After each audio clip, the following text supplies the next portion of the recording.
Hi everyone, my name is Bethany and I'm the clinical director at HYSB. I'm going to talk to you today about trauma and PTSD. Trauma is the response to a deeply distressing or disturbing event that overwhelms an individual's ability to cope, causes feelings of helplessness, diminishes their sense of self, and their ability to feel the full range of emotions and experiences. Types of trauma include bullying, community violence, disasters, intimate partner violence, medical trauma, physical, sexual, and emotional abuse, refugee trauma, terrorism, traumatic grief, and complex trauma, which is any of these together. The four main areas of the brain that are affected by trauma are the brainstem, the hippocampus, the amygdala, and the prefrontal cortex. So the brain stem reacts to the trauma by activating the fight or flight response. The brain then signals to the body to release the stress hormones, adrenaline and cortisol. Cortisol suppresses the non-essential organs such as the hippocampus, learning and memory, and the prefrontal cortex, think, plan, and solve. Adrenaline sends the amygdala, which is responsible for emotions and emotional memory, into overdrive.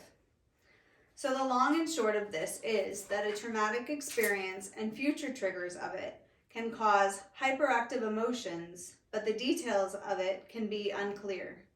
In other words, victims of trauma have responses and symptoms that tell a story, but without words or real memory of it. So what is PTSD? Post-traumatic stress disorder was coined in 1980 after studies were done of troops coming back from Vietnam and is associated with the legacy of the Vietnam War. A simplified summary of the criteria that must be met are as follows: exposure to actual or threatened death, serious injury, or sexual violence, experiencing it personally, seeing something traumatic happening firsthand, learning that it happened to someone close to oneself, or repeated exposure to details of a traumatic event, such as first responders collecting human remains or responding to constant calls of child abuse. The presence of intrusive symptoms, flashback, memories, and nightmares. Persistent avoidance of things associated with the event. Negative changes in thinking and mood associated with the event, such as inability to remember parts of it, negative beliefs about self, others, and the world, diminished interests, and the ability to feel happy. Changes in arousal and reactivity beginning or around the traumatic event, such as reckless behavior, anger outbursts, hypervigilance, exaggerated startle response, and significant distress in social, occupational, or other important areas of functioning.